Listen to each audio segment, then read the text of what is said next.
What's up, YouTube? Today we're going to be looking at the Halloween Cup, and the team we're going to take a look at today is Greninja, Chargebug, and Nidoqueen. Now, in the Halloween Cup, only Poison, Bug, Ghost, Dark, and Fairy type Pokemon are eligible.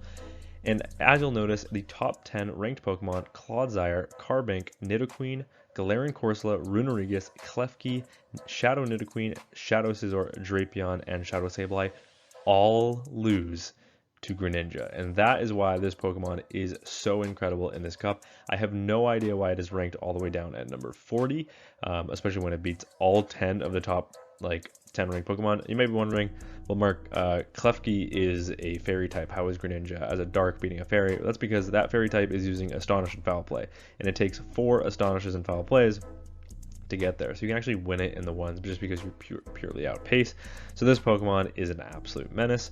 I've paired it up with a Chargebug on the save switch running Crunch, so that it has neutral coverage into those poison grounds, as well as hitting the ghosts for super effective damage. We've also just got Nidoqueen in the back just because it's a top meta option, and it is so much better with Mud Slap. So without further ado, let's hop into the battles. All right, into the first match, we've got Greninja into Sableye. So, speak of the devil, we got one of the top 10 ranked Pokemon right away, and Shadow Claw and Foul Play are resisted, and we have a pacing advantage in this matchup. No baits here, full sending the Hydro Cannon, the opponent no shields it, and then they pivot into a Galarian Corsola. My opponent is ABA Ghost, and because it takes one turn to switch, I'm able to outpace 2 back-to-back Night Slashes before they're even able to make it to a Power Gem. So we're just going to under-tap the move, playing to the CMP tie, and it looks like the opponent did go for that, but they actually hang on with 1 HP. But Greninja has done its job. It's basically already removed 2 entire Pokemon from my opponent's team. We actually live that. We get the Water Shuriken farm down. It is a simultaneous KO, and now we have both a Nidoqueen and against my opponent's Nidoqueen in the back. It looks like my opponent is 1 turn behind for some reason, so I am just going to go for the Poison Fang right away. This is double resisted, but it does lower the opponent's defense. So I can just commit a shield back. We can look for the full Mud Slap farm down, and once we get it, we have Chargebug to sweep this endgame. We actually get the full farm down, leave with a Poison Fang loaded. This is resisted damage, but the opponent is deep into the red health range, so they will have to respect it with a shield. That's exactly what my opponent does, and now in comes Chargebug. Chargebug will have to respect a Shadow Power Gem here, as that would hit for massive super effective damage, but 1 more Volt Switch picks up the knockout, and we are able to take the win. Into the next match, we've got Greninja into Shadow Scizor. So once again, a top metamon where Bullet Punch is resisted and we outpace the charge move. Most Scizors like to shield the first, so I am just going to go for the Night Slash baits, as that would put the opponent deep into the red, and then I'm going to come in with a Chargebug to absorb energy. Now you might be wondering, but Night Slash is resisted on Greninja, but however, those Bullet Punches are really adding up, and we end up luring out a Nidoqueen. So now this is where it's nice to have that crunch coverage, as this will hit for neutral damage, and you're going to notice that 2 crunches are going to be enough to pick up the knockout on the Nidoqueen because it is the Shadow. And if you get the defense fall on the regular Nidoqueen, you can actually do that as well. So that energy lead on the Chargebug is super crucial. That said, in comes Nidoqueen of my own. They will make it to a last second Poison Fang, but this is double resisted. Look at how little damage that does. We end up leaving with a charge move loaded, but back in comes the Scizor, and in the back the opponent has a Drapion. So no wonder they stayed in that Scizor matchup. They were ABA weak to the Greninja. I'm going to full send that Hydro Cannon, grabbing that final shield, and now my opponent is just going to settle for a Aqua Tail here. Aqua Tail is resisted damage. Both Aqua Tail and Crunch are resisted, and now I'm going to play to the CMP tie with my next Hydro Cannon. Winning CMP, Hydro Cannon connects, putting the opponent deep into the red, and Greninja has done its job. I'm just going to let this go to shield my Nidoqueen to wrap up this game. Back in comes the Scizor, but Scizor will be able to make it to the Night Slash on the CMP tie. I will just commit a shield here, as I have 2 shields left in play. Poison Fang is double resisted here, but it will lower my opponent's defense and will do just way too much damage. We get the full Mud Slap farm down. We leave with a Poison Fang loaded, but just to make sure it would KO, I go for 1 extra Mud Slap, knowing that their Poison Stings are double resisted. Poison Fang picks up the knockout on the Drapion, and we are able to take that win. Into the next match, we've got Greninja into Azumarill, so finally a bad lead. But what is a bad lead isn't as bad as you might think, because Greninja can actually make it to the back-to-back Hydro Cannons at the same time the opponent is making it to their first Play Rough. Play Rough, of course, would hit for massive super effective damage and probably cleanly knock out the Greninja. But in a matchup like this, where Bubble is resisted, Ice Beam is resisted, and the opponent is so slow to the charge moves, I can actually just stay in. Yes, I might have to commit both shields, but I am kind of ABA weak to this Pokemon, so I kind of need to just play this out. That said, I am going to go for the Hydro Cannon on the Stampy. I know this is not enough to knock out the opponent. Is the opponent willing to commit a shield? No. So I'm going to have to go down 2 shields in this matchup, but then I can look for a very aggressive farm down. The opponent full sends 2 player-ups. In comes a Skuntank of all things. My opponent opting for Skuntank over Drapion unless they have Drapion in the back. And now in comes Nidoqueen as the opponent is stun locked here. Skuntank doesn't have access to a water coverage move. The best they can go for is either Crunch, Flamethrower, or Trailblaze. The opponent goes for the Crunch.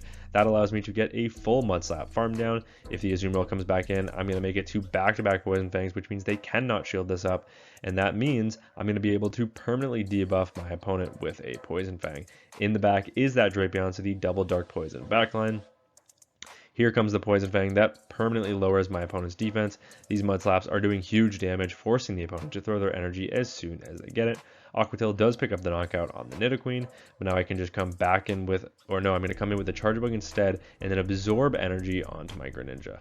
I am able to make it to the Night Slash. The opponent has 1 shield left in play. They know this is resisted, but it would do far too much damage, so they do have to commit the shield. We end up getting the boost as well. The opponent overfarms as much as possible, looking to pick up the knockout with the Aqua Tail here. Aqua Tail does just that, but in comes the Charge Bug.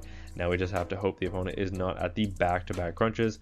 It probably wouldn't knock out from the non-shadow. Actually, with the defense ball, it definitely would, but now we're going to go for the BM Crunch. Crunch will be enough to pick up the knockout on the Drapion, and we are able to take that win.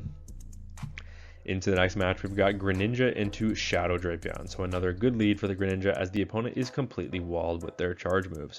So I'm just going to stay in this matchup. I'm actually going for a Night Slash bait because we know we outpace the opponent. The opponent is staying in, which means they are weak to Greninja in the back, and we end up getting the boost. That is absolutely huge. However, I don't need to commit a shield here because they are completely walled. They go for the Crunch. I under tap the move, hoping the opponent stays in, but they end up catching onto Azumarill, which is a really nice catch. That Hydro Cannon with the boost does pretty big damage. I'm going to rebank that charge move and now come in with my Charge of Bug.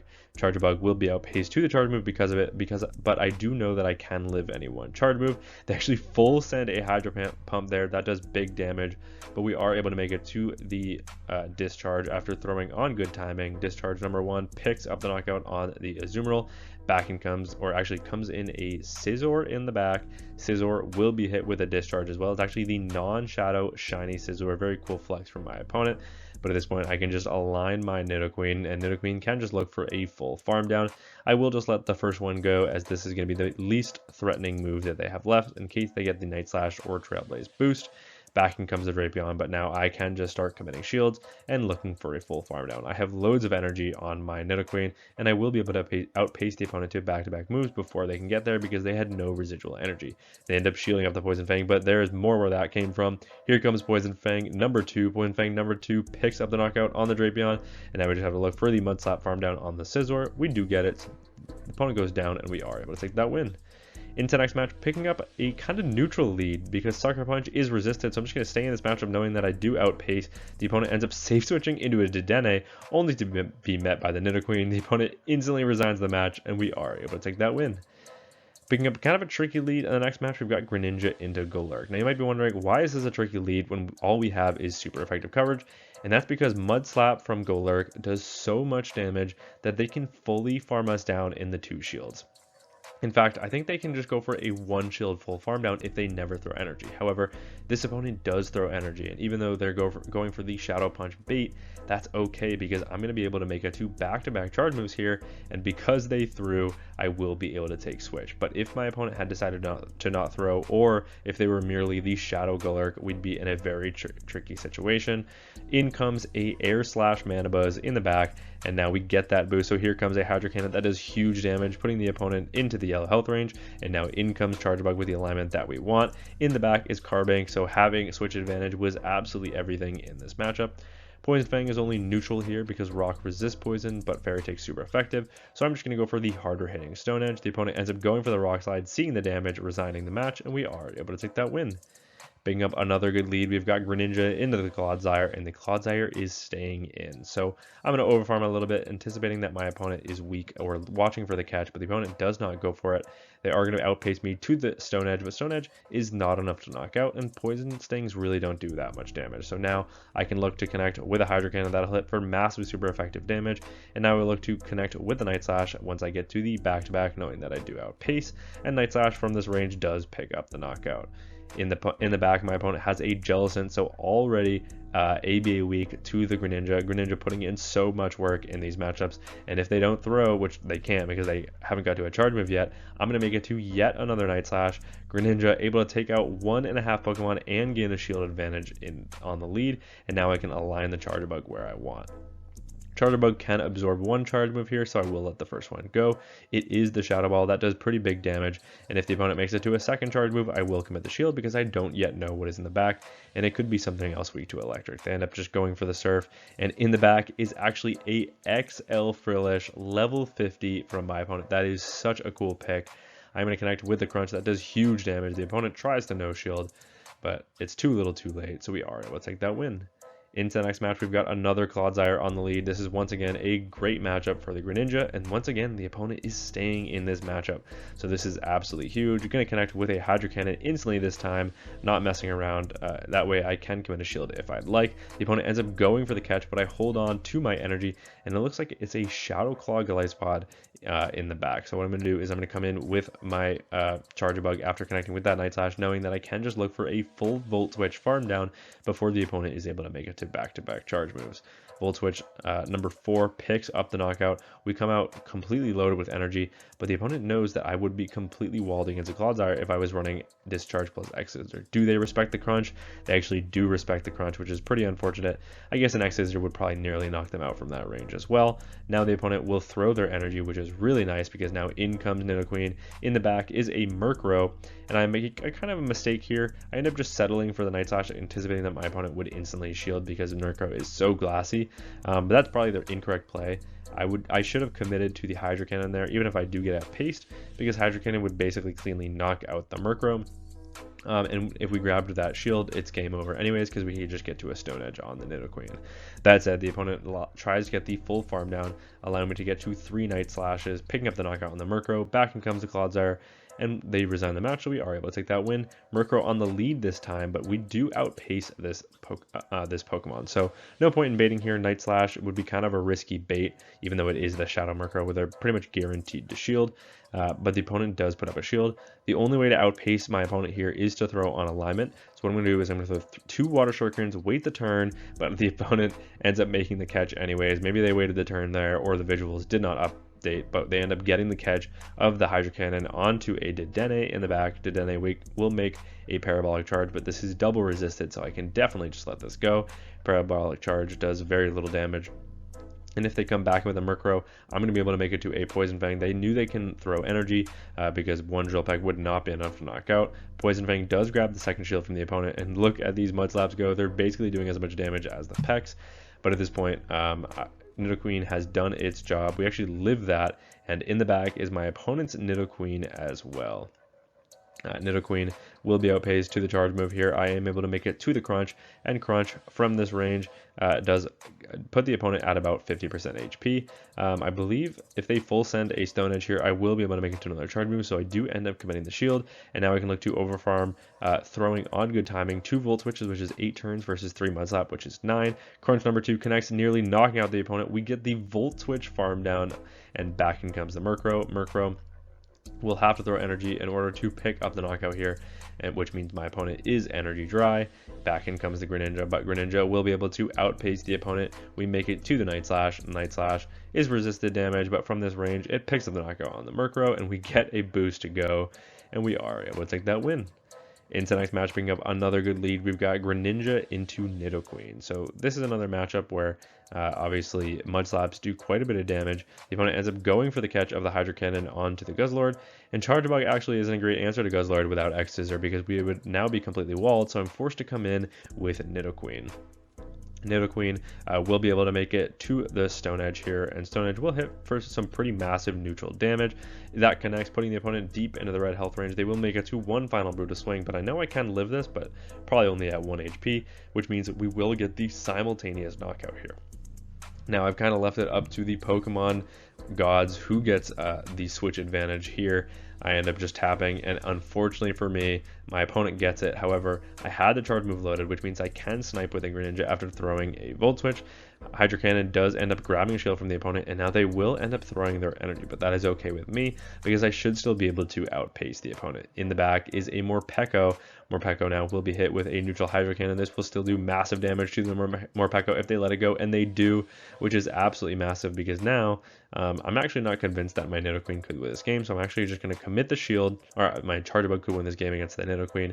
So I will commit the shield, I get the Hydro Cannon farm down, and now just come back in with my Charge Bug. And now Charge Bug, all I have to do is grab a shield from my opponent because I banked a charge move on my Greninja, and Greninja wins CMP by a mile, but the opponent knows this, so they let it go, and now they're going to look to pick up the knockout with the Stone Edge, and now it's going to be a fast move race. Stone Edge does pick up the knockout. Water Shuriken versus Mud Slap, they're both 3-turn fast moves, but I get 1 turn lag on bringing in, which means what should have been a draw ends up as a loss.